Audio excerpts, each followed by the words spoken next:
And as we welcome you back to the Two Guys Named Chris show, we say good morning to Lisa Lanier, the official attorney of this program. We have several cases on her docket today. Hello, Lisa. How you doing? I am fantastic. I cannot wait for today's docket. We have we have murder, sex toys. I mean, it's just... Right. Yes. She's right. Well, let's dive right in. Well, let's just get right to it. Let's just get right to it. Jump in it.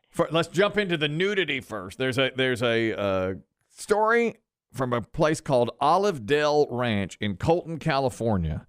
Residents there are suing new owners of Olive Dell Ranch because they claim they're being forced to change their lifestyle. It used to be, or it is, a nudist property. This is where you go, you live. You live there. You live there. There's a pool. And everybody in the story. I saw the local news.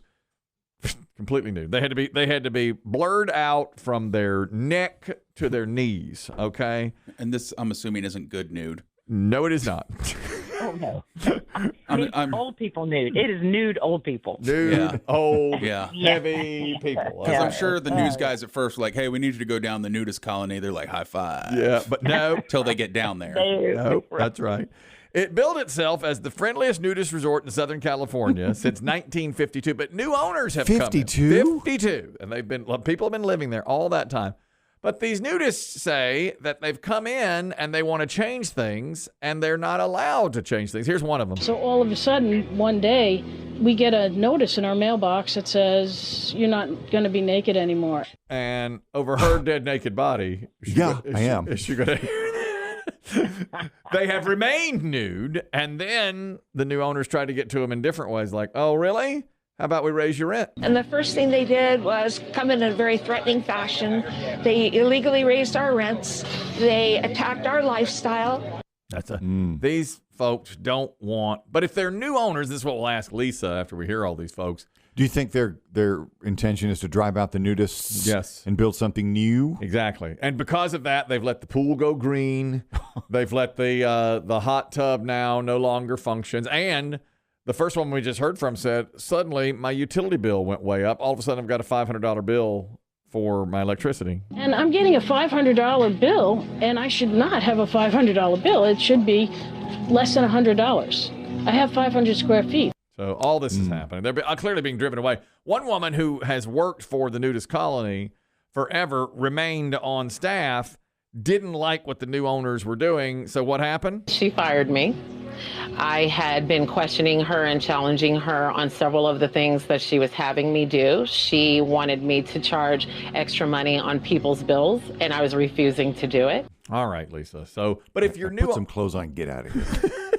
I'm telling you, Mama's got to put her clothes on and get out of here. But if you're new owners, can't you basically change the rules? I don't know that these residents have any right legally to say, okay, we're going to keep being nude. What are your thoughts on it, Lisa?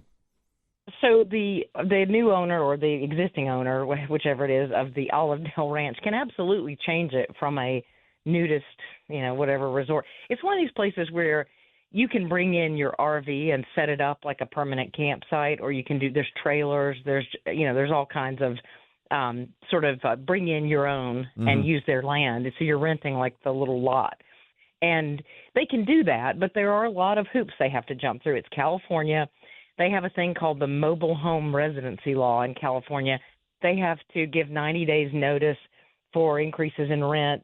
There are some limitations on evictions. They have to have failed to pay rent, become a nuisance, violated rules, or engaged in illegal activity. Otherwise, they can't be evicted. And so there are some protections.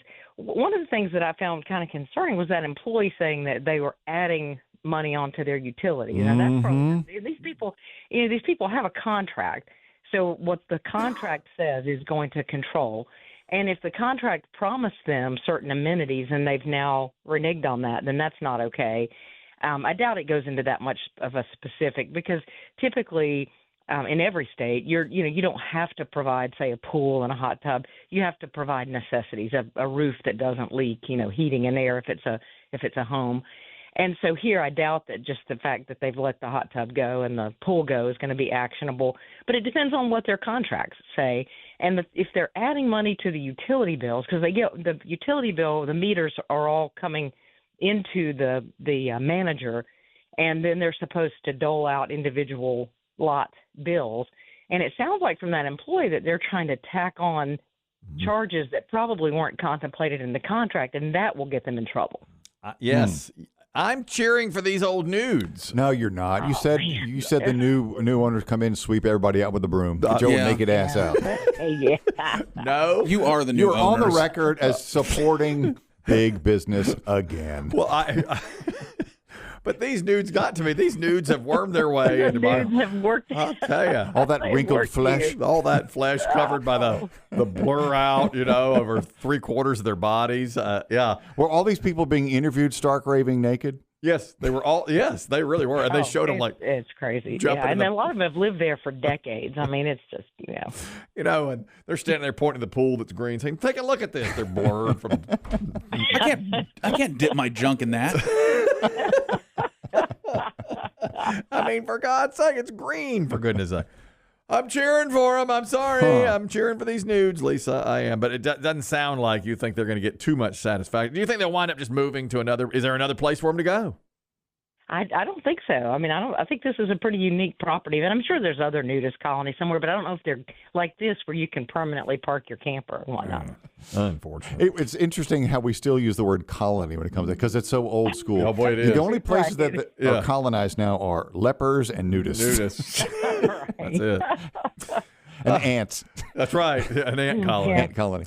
Here's one for you as well. A guy named Michael Prince. Now, this is from Canada, Winnipeg. He's 36. He has been convicted 17 times for theft, a chronic thief.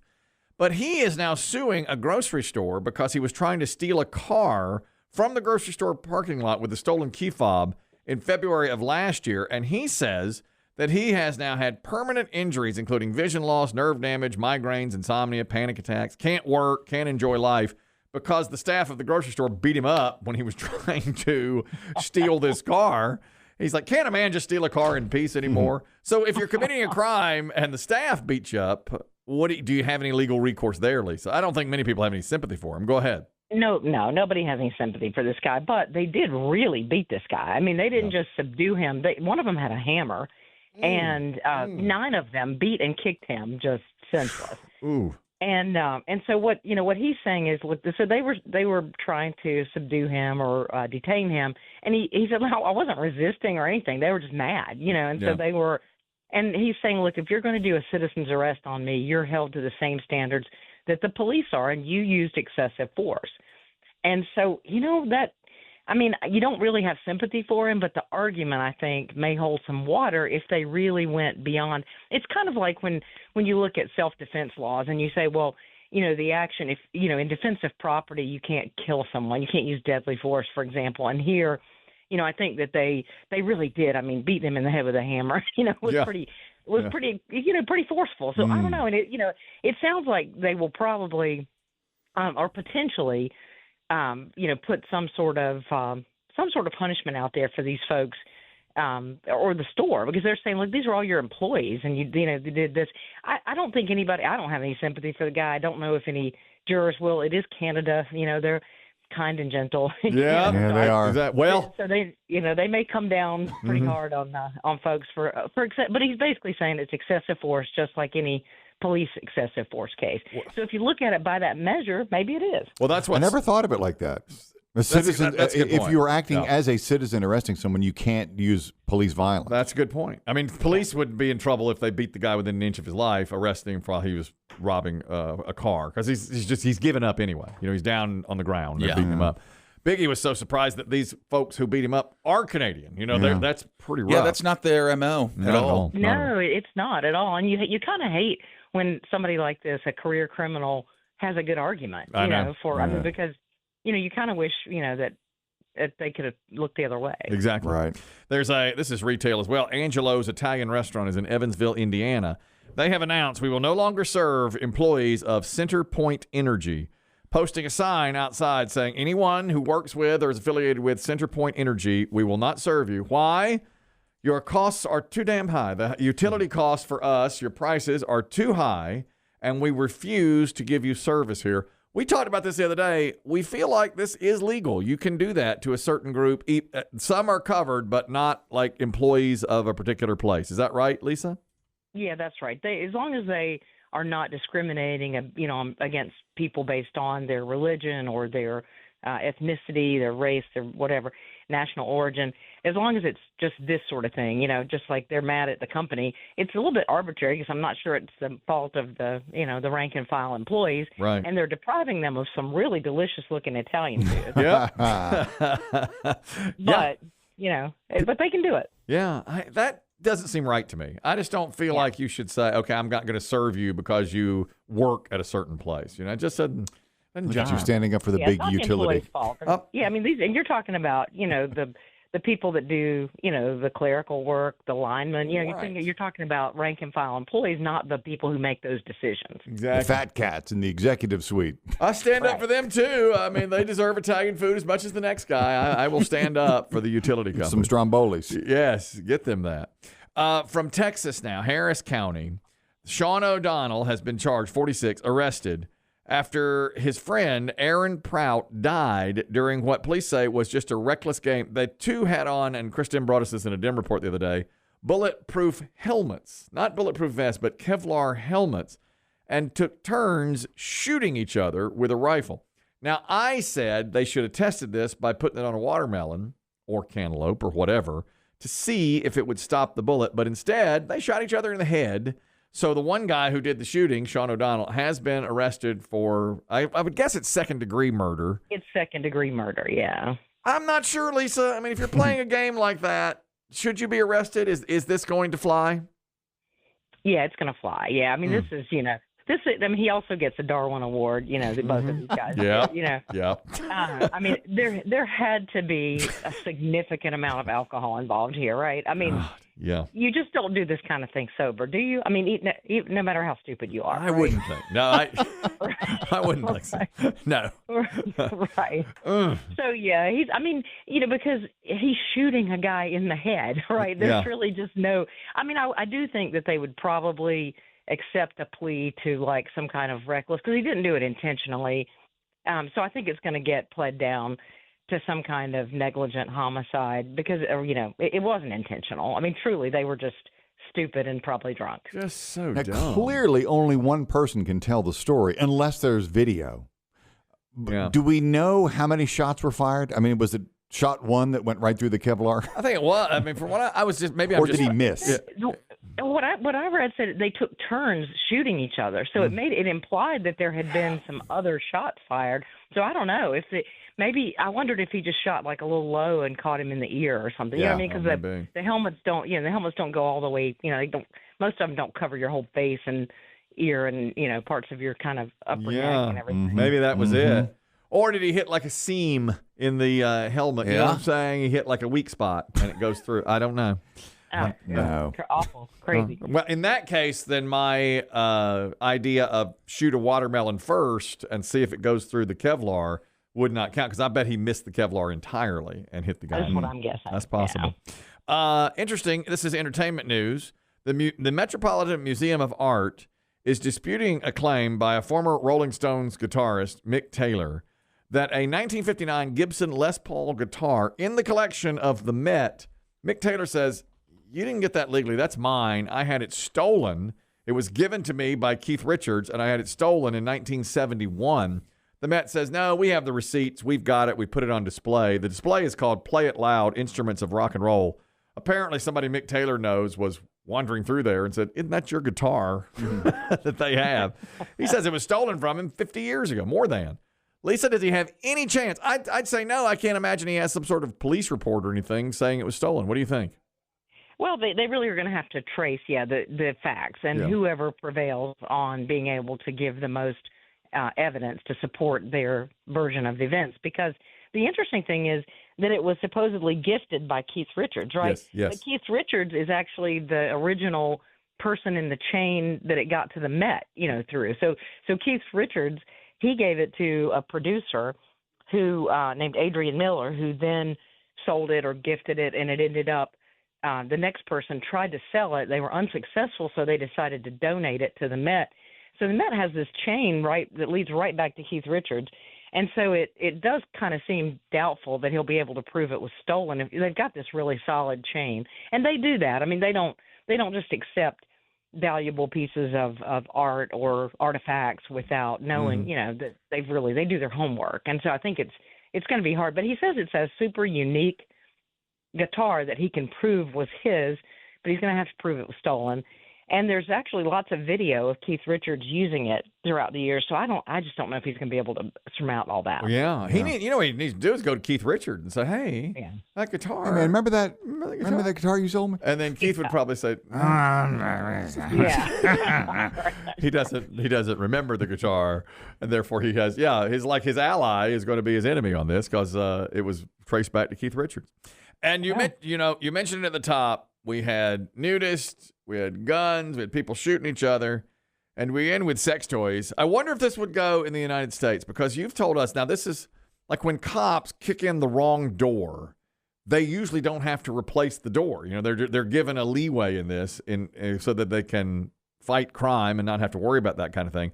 But a woman in England has gotten 3,500 pounds in compensation after Suffolk police laughed at her sex toys and moved her underwear during a raid in 2023. First of all, they found no drugs, which is what they were looking for.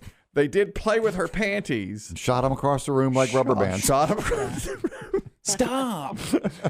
And messed with her sex toys, which she found unprofessional. They've got the body cam footage, and she did wind up getting 3,500 pounds here. If this happened in the U.S., would she get a payout, and would the officers be reprimanded or even fired for doing this? Lisa, what do you think?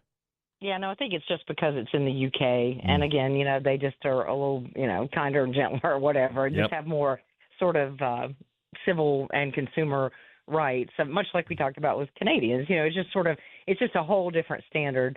In the U.S., if police are searching for something, they throw stuff all over the place, destroy things, and nobody's ever, complained or allowed to complain about that. It's just very different, just different standards. And here, so she had the body cam footage. It was probably pretty embarrassing to the police department. And they weren't saying that she was really damaged. It was more just like a fine that on the police department. And they even said that it wasn't sufficiently serious to have any kind of discipline for the officers, but they did make them review the body cam footage with their superiors and talk about how inappropriate it was. So it was kind Don't do it again. right. Don't you think that was embarrassing, watching them flick those panties across the room? The woman said her marriage ended. That's right. Her marriage ended because she was so embarrassed by it, and that everybody knew, it got out that everybody knew that her. Look at her vibrator. She had a bunch of sex toys. He can't get her off by himself. It is. She had them in her goodie drawer, and when they were searching the goodie drawer, you said there was a Bible in there. Her husband was more upset than she was, I think, about the whole thing. I think you're right, Lisa. Yeah, that's I think right. you're right. That's right. And she noticed it because her panties were out of place. They had been flicked to a pillow or something. And she's like, "Give me that body cam, and I want to see this." Wow. You're right, though. In the U.S., which do you think has it right, Lisa? Do you think the U.S. or like England and Canada are better off when we come to that kind of thing? I think we're probably on two extremes, and probably really in a perfect world, there would be something up the middle, I mean, where you wouldn't disrespect people or trash their place because, sometimes you get it wrong. Yeah. And that kind of thing. But like here, they didn't find anything. I think I don't know if it was quite a mistaken house kind of situation, but it was obviously not what they were looking for. But yeah, I think they're a little extreme in making, the police make a payment for that. But also I think maybe we could all just sort of be in the middle somewhere. I like that. Look at that. We're moderate. See that? I'm in the middle. Moderate. That's how it should be, I agree with you, Lisa Lanier. There she is. She's healed the whole world today, from Canada, England, to the United States, inside the docket of Lisa Lanier on Lawyer Up.